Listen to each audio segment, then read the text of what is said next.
नमस्कार সকল के हेलो एवरीवन, नमस्ते सभी को, good evening to all of you. तो सबसे पहले हम ये बता दें, आज ये वीडियो सिर्फ बंगाली लैंग्वेज में होने वाले हैं और आप लोगों के लिए हिंदी लैंग्वेज में भी लाया जाएगा डिफरेंट वीडियो में, ठीक है। তো আজকে আমরা এখানে শুধু বাংলা ভাষায় আলোচনা করব আর হিন্দিতে আমরা অন্য দিন নিয়ে আসবো এবং অবশ্যই আমরা হিন্দিতেও শেয়ার করে থাকি, কখনো কখনো কম্বাইন্ড, কখনো আলাদাভাবে সেপারেটলি। কোনো কিছু বিষয় বোঝানোর হলে আমরা আলাদা করে নিয়ে আসি, বাংলা এবং হিন্দি এবং ইংরেজি তো আমাদের মেইন সাবজেক্ট তো থাকেই।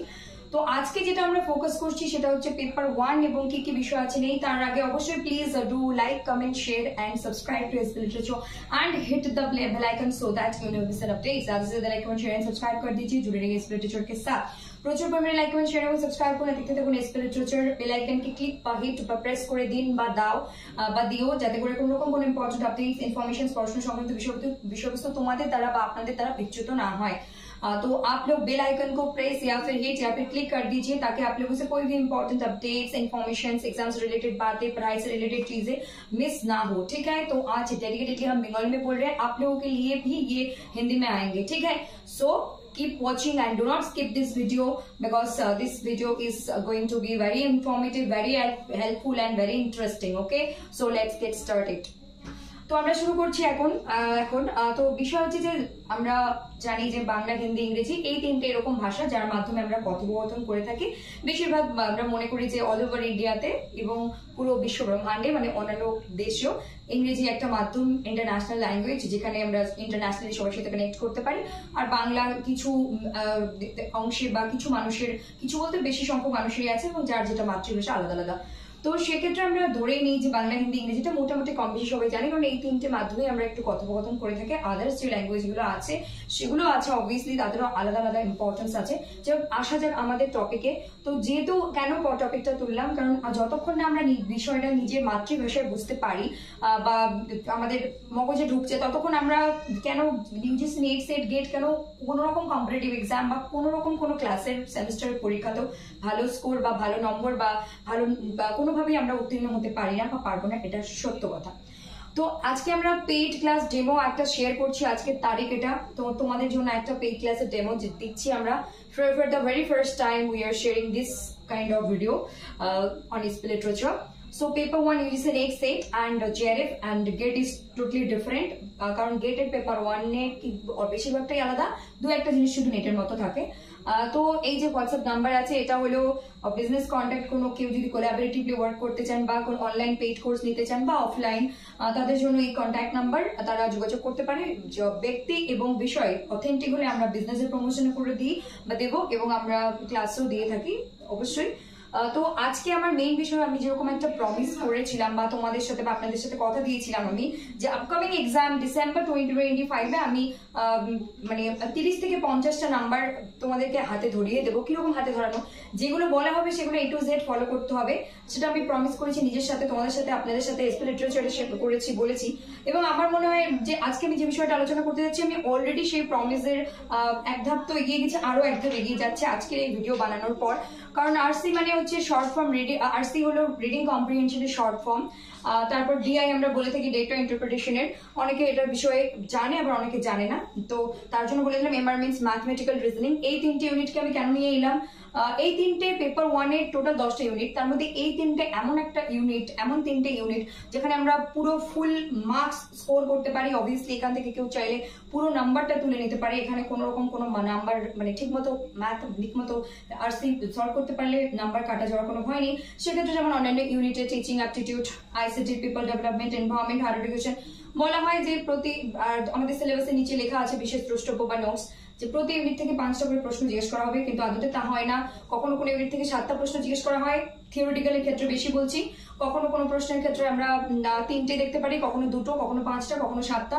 তো এটা ডিপেন্ড করে। কিন্তু RC reading comprehension, data interpretation এমন দুটো ইউনিট যেখানে 5টাই প্রশ্ন থাকবে 10 নাম্বার, 5টাই প্রশ্ন থাকবে 10 নাম্বার, ইউজিসি নেট সেটের ক্ষেত্রে তো অবশ্যই। এবং কেন এখানে এটা আছে সেটাও আমি বলছি।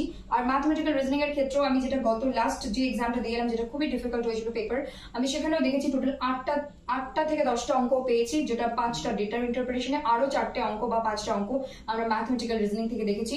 তো এখানে যেটা বিষয়বস্তু বলার আমার, আমরা বাকি 7টা ইউনিটকেও পড়বো, কারণ এখন যে হারে কম্পিটিশন এবং এখন যে হারে স্টুডেন্টরা অ্যাডভান্স প্রস্তুতি নিচ্ছে এবং এক্সামিনাররা এত ট্রিকি ভাবে কোয়েশ্চেন সেট করছে, তাতে অবশ্যই কম্পিটিশন প্রচুর হাই।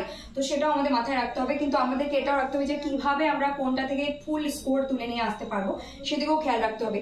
তো এখানে রিডিং কম্প্রিহেনশন আমার ক্ষেত্রে যদি ব্যক্তিগত একটা কথা বলি, আমার সব থেকে বিগেস্ট উইকনেস যদি বলা যায়, বিগেস্ট উইকনেস ছিল আমার রিডিং কম্প্রিহেনশন। যদিও বলা হয় ইংলিশ লিটারেচারের স্টুডেন্টরা অলরেডি অ্যাডভান্স, তাদের রিডিং কম্প্রিহেনশন প্যাসেজটা নিয়ে অত কিছু প্রবলেম হয় না, তারা তো এক্সামে দুদিন আগে দেখে গিয়েও অনেকটা ভালো স্কোর করতে পারে। বাট আমি বলবো এই মুহূর্তে দাঁড়িয়ে এই কথাটা লাখে একজন বা কোটিতে একজনের ক্ষেত্রে প্রযোজ্য হতে পারে, মানে রেয়ার থেকে মোস্ট রেয়ারেস্ট যে কেস হবে সেক্ষেত্রে হয়তো হবে যে পরীক্ষা দুদিন আগে দেখে গেল সে খুব ভালো ইংরেজিতে এবং রিডিং স্কিলে রাইটিং স্কিলে তার দখল, তাই হয়তো সে দুদিন আগে প্র্যাকটিস করেও ফুল 5টা প্রশ্নের উত্তর ঠিক করে 10 নাম্বার নিয়ে নিয়েছে। কিন্তু আদতে বাকি যে কন্টেস্টেন্ট বা ক্যান্ডিডেট বা পরীক্ষার্থীরা থাকছে তাদের ক্ষেত্রে এটা প্রযোজ্য হবে না।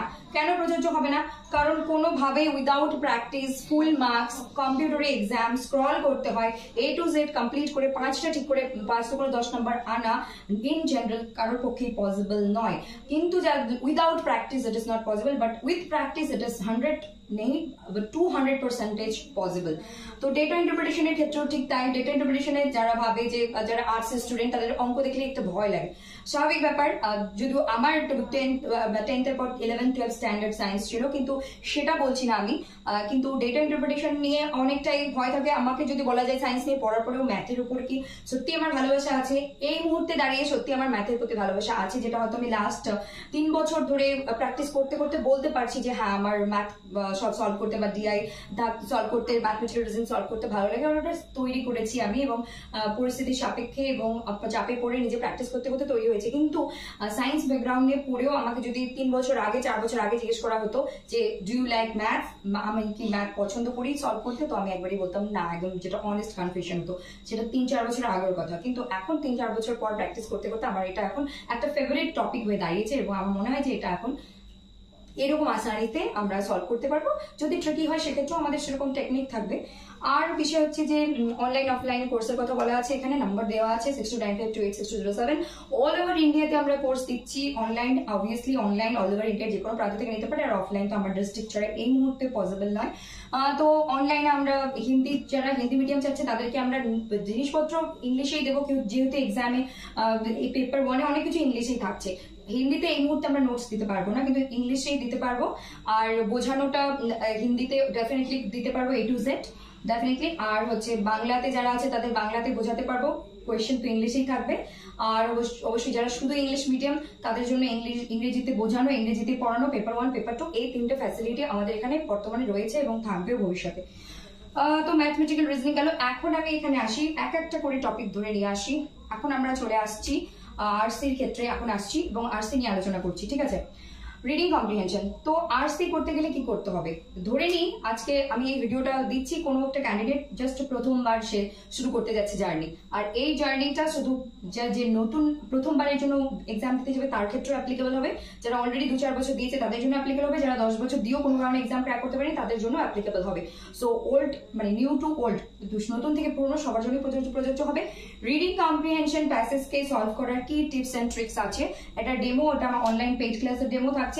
রিডিং কম্প্রিহেনশনের মেইন কথা হচ্ছে এখানে না পড়তে হবে প্রত্যেকটা ওয়ার্ডকে, রিডিং, রিড এর সঙ্গে যুক্ত করে আইএনজি হয়েছে। তো প্রথমে তোমাদেরকে অবশ্যই রিডিং হ্যাবিট তৈরি করতে হবে।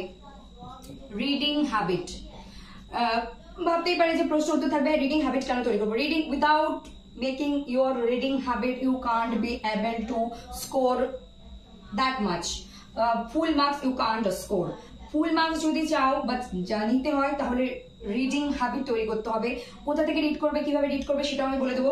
যেখানে লেখাই আছে রিডিং কম্প্রিহেনশন, সেখানে রিডিং কথাটাকে আমরা স্কিপ কি করে করি। যে ক্যান্ডিডেট বা যারা রিডিং কে স্কিপ করে তারা শুধু কম্প্রিহেন্ড করতে শুরু করবে, অ্যানালিসিস করতে শুরু করবে, তারা অলরেডি একদম পিছিয়ে পড়লো। তো ইচ অ্যান্ড এভরি, আমি এটাও বলে থাকি যারা অনলাইন পেইড কোর্সে আসবে তাদের সামনে হার্ড কপি থাকবে, সিলেবাসে হার্ড কপি থাকা মাস্ট। এসবি লিটারেচারে অনলাইন পেইড কোর্স বা অফলাইনে পড়তে আসা মানে সিলেবাসে হার্ড কপি থাকতে হবে, পেপার 1 পেপার 2 যার যেটা সাবজেক্ট অবভিয়াসলি, এবং তার সাথে থাকতে হবে সফট সফট কপি মোবাইলে সেটা থাকবে, কিন্তু হার্ড কপিটা হাতের কাছে থাকতে হবে এবং সিলেবাসের A to Z প্রত্যেকটা ওয়ার্ডকে বুঝতে হবে, কারণ সিলেবাস এমনি এমনি হাওয়ায় দেয়নি, সেখানে অনেক কিছু বিষয় আছে। রিডিং হ্যাবিট তৈরি করতে হবে। তারপর আসবে কম্প্রিহেনশন। কম্প্রিহেনশন আমরা কি করে করব? কম্প্রিহেনশন করার জন্য এখন কোথা থেকে রিডিং, কোথা থেকে? তো তোমরা নিউজ পেপার, তারপর হচ্ছে কোন রকম কোন বই, ম্যাগাজিন, এগুলো থেকেও পড়া যেতে পারে। এখন সবার মনের মধ্যে একটা প্রশ্ন আসবে যে আমরা কোথা থেকে, আমি সাজেস্ট করব mobile screen, laptop screen, tab screen, computer screen, মানে যেখান থেকেই পড়ো একটা স্ক্রিনের সঙ্গে পড়া প্র্যাকটিস করো, কারণ এক্সাম হবে কম্পিউটারে, অনলাইনে বসে সলভ করতে হবে। আমরা 3 মাস 6 মাস 1 বছর প্র্যাকটিস করলাম শুধু খাতা কলম, কিন্তু এক্সাম হলে গিয়ে আমাকে দিতে হচ্ছে কম্পিউটারের সামনে এক্সাম। তাহলে কি করে এটার সাথে এটা রিলেট হয়, তাই না? সেই অভ্যাসটা তো তৈরি করতে হবে। মানুষ কিছু অভ্যাসের দ্বারা তৈরি হয়, কিছু জন্মগতভাবে নিয়ে আসে, তো এটা আমাদের অভ্যাসের দ্বারা ক্রিয়েট করতে হবে। এটা গেল নাম্বার ওয়ান যেটা আমাদের ছিল কন্ডিশন, সেটা হলো রিডিং হ্যাবিট তৈরি করতে হবে। নাম্বার 2 যেটা গেল সেটা হলো এই স্ক্রিনে পড়তে হবে। এখন তারপর হচ্ছে গিয়ে সলভ কি করে করব। সলভ তোমরা যে কোনো জায়গাতে গুগল ইউজ করতে পারো। আমি কিছু প্ল্যাটফর্মের কথা বলে দিই, গুগলেও তোমরা সার্চ করে নিয়ে আসতে পারো কম্প্রিহেনশন প্যাসেজ। তারপর ইন শর্টস বলে একটা আছে, যেটা কোনো এডিটিং অ্যাপ নয়, ইন শর্টস বলে একটা নিউজ আছে ম্যাগাজিনের, ডেইলি কারেন্ট অ্যাফেয়ার্সও এখান থেকে হয়ে যাবে, ওখান থেকে পড়া হয়ে যাবে। তারপরে NTA এর অফিসিয়াল ওয়েবসাইট আছে, সেখান থেকেও প্র্যাকটিস করতে পারো। NTA অফিসিয়াল ওয়েবসাইট মক টেস্টের জন্য, সেটা আমি মক টেস্টের ক্ষেত্রেও এটাকে বলবো, এবং এটা মক টেস্টের জন্য অ্যাপ্লিকেবল এবং কম্প্রিহেনশনের জন্য এটা ইউজ করতে পারো। তো এগুলো ফ্রি রিসোর্সেস, এগুলোতে কোনো পেড করতে হবে না, টাকা দিয়ে করতে হবে না। কিন্তু আজকে যখন আমি রিডিং কম্প্রিহেনশনের কথাটা বললাম, আজকে থেকে কি করতে হবে, আজকে বা আগামীকাল থেকে যারা শুরু করছো, প্রতিদিন পড়তে হবে। স্ক্রিন সেটা 500 ওয়ার্ড হতে পারে, 200 হতে পারে, কখনো 1000 ওয়ার্ড হতে পারে, প্রতিদিন পড়তে হবে। তার সাথে অ্যানালিসিস করতে হবে, তাহলে পড়ার হ্যাবিট তৈরি করতে হবে। তার সাথে আমাদেরকে কি করতে হবে, প্র্যাকটিস করতে হবে। সেটা কোথায়? স্ক্রিনে।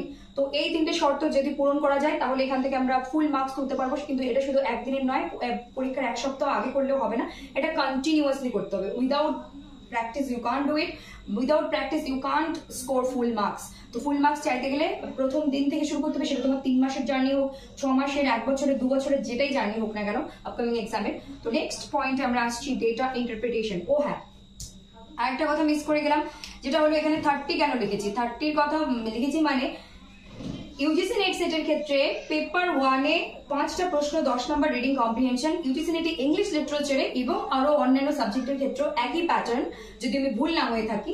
সেটা হলো যে আমাদের একটা পোয়েট্রি থাকে, পোয়েট্রি স্ট্যান্ডা, এবং একটা প্যাসেজ থাকে, যেটা বেশিরভাগ ক্ষেত্রে ইংলিশ লিটারেচারে 100টা প্রশ্নের লাস্টের দিকে একদম পুরো 91 থেকে 100 নাম্বার পর্যন্ত এই 10টা প্রশ্ন থাকে। রিডিং কম্প্রিহেনশনের উপর আমরা বলতে পারি একটা পোয়েট্রি স্ট্যান্ডা, আর একটা হচ্ছে প্যাসেজ। ওখানেও 5 10টা প্রশ্ন, 10 দুগুণ 20, আর এখানে 5টা 30 নাম্বার। আমরা একটা যদি কষ্ট করে হ্যাবিট তৈরি করতে পারি, mobile screen, laptop, tablet, computer, যেখান থেকে পড়া, মোবাইল সবার হাতেই আছে, তার সাথে এগুলো যদি ফ্রিতে ইউজ করতে পারি আর একটা হ্যাবিট তৈরি করতে পারি, এগুলো শুধু করলে হবে না, গুগলে প্র্যাকটিস করতে হবে, এখানেও প্র্যাকটিস করতে হবে, আর এখান থেকে পড়ার হ্যাবিটটা তৈরি করতে হবে। This is for reading habit. আর গুগল হচ্ছে প্র্যাকটিসের জন্য, NTA অফিসিয়াল ওয়েবসাইটও হচ্ছে প্র্যাকটিসের জন্য। মক টেস্ট, এটা ফ্রি ওয়েবসাইট বললাম, mock test plus comprehension. Mock টেস্টে তো কম্প্রিহেনশন থাকছে, NTA অফিসিয়াল ওয়েবসাইট, এগুলো তোমরা ফ্রিতে নিতে পারো অ্যাপ ডাউনলোড করে, যেটা আমি অতীতে অবশ্যই ইউজ করেছি এবং ভালো অবশ্যই। তো এই গেল বিষয়বস্তু। এখানে 30 নাম্বার আমাদের হাতে চলে এলো, যেটা পেপার 2 এর আমরা 20 নাম্বার নিয়ে এলাম, আর পেপার 1 এর 10 নাম্বার। এখন আমরা চলে আসছি ডেটা ইন্টারপ্রিটেশনে। তো ডেটা ইন্টারপ্রিটেশনের বিষয়টা কি থাকছে? ডেটা ইন্টারপ্রিটেশনের বিষয় থাকছে যেটা ম্যাথ। তো এই ম্যাথটা আমরা বেশিরভাগ দেখতে পাই টেবিল চার্ট। তো তোমরা বা আমরা ধরে নিতে পারি যে টেবিল চার্টই আসে সব সময়, টেবিল চার্ট। কিন্তু টেবিল চার্টের সাথে আরেকটা জিনিস আমি যেটা করিয়ে রাখবো, সেটা হলো পাই চার্ট। বলে না, বাই চান্স যদি কোনোদিন মানে এক্সামিনার, কখন আমাদের কাছে প্রশ্নপত্র কঠিন হয় যে কোনো এক্সামে, যখন যে বিষয়টা আমরা জানি না, out of the box, out of the context, out of the syllabus জিজ্ঞেস করা হয়, তখন আমরা বলি পেপার খুব কঠিন ছিল, খুব টাফ ছিল। তো পাই চার্টটাকে আমরা আমাদের ব্যাকআপে রাখবো, মানে যাতে আমরা সেভ করে। কথা টেবিল চার্টই আসছে লাস্ট 5-7 বছর ধরে, তো হঠাৎ যদি পাই চার্ট দিয়ে দেয় আমাদেরকে একটু ঘাবড়ানোর চেষ্টা করে, তো সেটাও আমি রেডি করে রাখবো। আদারওয়াইজ বার চার্ট বা আদার্স যে চার্ট গুলো আছে সেগুলো করাবো না, টেবিল চার্ট করানো হবে। আর টেবিল চার্টের মধ্যে একটা হচ্ছে 1 ওয়ে টেবিল হয়, একটা 1 ওয়ে মানে একভাবেই যাবে, আর একটা 2 ওয়ে টেবিল হয়, এদিকেও ক্যালকুলেশন করা যায়, একটা এদিকে 1 ওয়ে আর একটা এদিকেও ক্যালকুলেশন করা যায়, এদিকেও ক্যালকুলেশন করা যায়, 2 ওয়ে টেবিল। তো তার মধ্যে সব থেকে একটা ইজি হয় যে সাবজেক্ট দিয়ে যে প্রশ্নগুলো চাওয়া হয়, অমুক রাম শ্যাম যদু মধু, তারপর অঙ্ক, বিজ্ঞান, ভূগোল, ইতিহাস, ইংরেজিতে এত মার্কস পেয়েছে, তো এটা তো এই অঙ্কগুলো এটা তো টেবিল চার্ট 2 ওয়ে থাকে বেশিরভাগ সময়, অনেক ক্ষেত্রে আবার কতগুলো থাকে কোন ভেহিকেল বা যন্ত্রপাতি। তো এখানে আমাদের বুঝতে হবে ডেটা মানে কি, ডেটা আমরা কালেক্ট করি, তো এখানে ডেটা কিছু হয়তো ডেটা দেওয়া আছে, কিন্তু ইন্টারপ্রেট করতে হবে কিভাবে, যেমন রিডিং হ্যাবিট তৈরি করতে হবে। তারপরে যখন আমরা প্যাসেজ সলভ করবো, 5টা প্রশ্ন সলভ করবো, সেই 5টা প্রশ্ন সলভ করার সময় তখন আমাদের করতে হয় কম্প্রিহেনশন, কারণ রিড করলে তো হবে না, কম্প্রিহেন্ডও করতে হবে, তবে কি আমরা সঠিক উত্তরে পৌঁছবো। তো আরেকটু ফিরে যাচ্ছি রিডিং কম্প্রিহেনশন। এখানে একটা জিনিস মিস হয়ে গেছে, কেউ পছন্দ করে যে আগে আমরা প্রশ্ন সলভ করবো তারপর প্যাসেজে আসবো, আবার কেউ পছন্দ করে আগে প্যাসেজ সলভ করবো তারপর প্রশ্নে আসবো। কিন্তু আমি এই মুহূর্তে আজকে যেহেতু আমাকে আরো কিছু বলতে হবে, তাই এই মুহূর্তে কম্প্রিহেনশনের বিষয়টা একটু অ্যাবসেন্ট রইলো, অন্যদিন বলা হবে যে কিভাবে রিডিং কম্প্রিহেনশন প্যাসেজ সলভ করা। অলরেডি এসবি লিটারেচারে একটা ভিডিও দেওয়া আছে খাতায় নোটের মাধ্যমে, কারণ আমরা বোর্ড নোটস অ্যান্ড ভার্বালি এই 3টি উপায়ে ভিডিও শেয়ার করে থাকি, আর লাইভ সেশন, শর্ট ভিডিও এবং লং ভিডিও থাকে আমাদের। আর কমিউনিটি পোস্ট অনেকদিন ধরে করা হচ্ছে না, আপকামিং ডেজে আমরা ট্রাই করবো। তো ডেটা ইন্টারপ্রিটেশনে চলে আসি। এখানে একটা জিনিস, কম্প্রিহেনশনে কিভাবে সলভ করবো, কোয়েশ্চেন আগে না আনসার আগে, না কোনটা কি আগে সেটা পরে বলবো। তো এখানে ডেটা ইন্টারপ্রিটেশনের কথা বলছি। ডেটা ইন্টারপ্রিটেশনের বিষয় হচ্ছে যে প্রথমত তো আমি বললাম কোন চার্ট থাকে সেটা নিয়ে। ডেটা যখন বলছে ডেটা কালেক্ট করা, যে ডেটাগুলো দেওয়া আছে সেটা কোনো ভেহিকেল বা যন্ত্রপাতি নিয়ে, নাকি কোনো সাবজেক্ট নিয়ে, নাকি অন্য কোনো জিনিস দ্রব্যমূল্য বৃদ্ধি নিয়ে, যেটাই হোক ইন্টারপ্রেট করতে হবে। ইন্টারপ্রেট করার সময় আমাদের কি করতে হবে, যে অবশ্যই ইউনিট এককের দিকে সবসময় খেয়াল রাখতে হবে, ইউনিটস, কারণ আমরা ইউনিটস এর যদি দেখি হাজার আছে বা ক্রোর আছে বা লাখ আছে, সেটাকে যদি মন মতো একটা শূন্য কমিয়ে দিই তাহলে অবশ্যই সবগুলো প্রশ্নের উত্তর ভুল হওয়ার সম্ভাবনা বেশি। তাই বলা হচ্ছে ইন্টারপ্রিটেশন। শুধু এটা জানলে জরুরি নয় যে আমি অঙ্ক করতে পারি, যোগ বিয়োগ গুণ ভাগ আমি পারি, আমার মানে মুখস্থ, এটা মুখস্থ ওটা মুখস্থ, আমার ফলগুলো মনে থাকে। No, it is not data interpretation. Data interpretation solve করতে গেলে আমাদেরকে ইচ অ্যান্ড এভরিথিং, শুধু ইউজিসি নেটের মতো কম্পিটিটিভ এক্সামকে ক্র্যাক করার জন্য তো চোখ কান সবসময় খোলা রাখতেই হবে। আর এখানে ডেটা ইন্টারপ্রিটেশনের ক্ষেত্রে আমি বলতে পারি যে অ্যাভারেজ,